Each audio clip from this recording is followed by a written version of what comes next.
C'est un peu stressant, mais on s'y habitue. Mais c'est vrai que le bruit est assourdissant. Voilà. 70-75. Donc c'est un bruit de fond qui reste toujours à 68-70 décibels.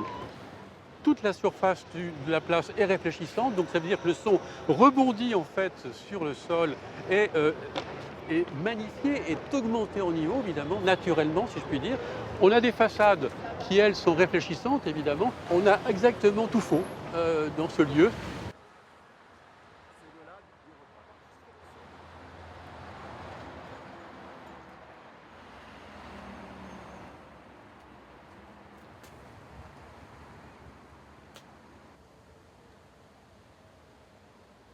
La puzzolane est une roche volcanique, donc c'est une roche qui est très poreuse, donc qui a plein d'aspérités, donc de petits trous, et donc qui a l'avantage d'un point de vue acoustique d'absorber l'énergie et donc de ne pas la renvoyer.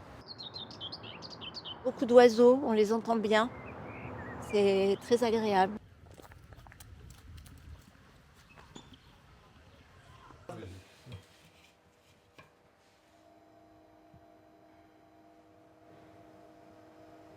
Vous avez des exemples de chanvre, de lin, de tournesol, et on va pouvoir mélanger avec un liant, par exemple de la terre, pour faire ici un mélange de terre-chanvre qui va être très, très positif en termes d'absorption acoustique.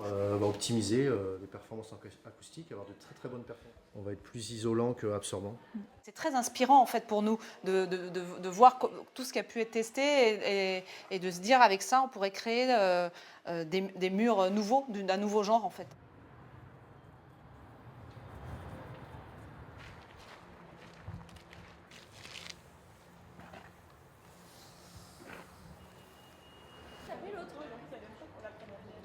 Pendant des années, on a artificialisé les sols, on a aseptisé en fait, ce qui donne des sonorités réverbérantes. Aujourd'hui, effectivement, on va aller vers plus de rapport à nos sols naturels, plus de rapport au vivant, plus de rapport à justement une biodiversité qui s'entend.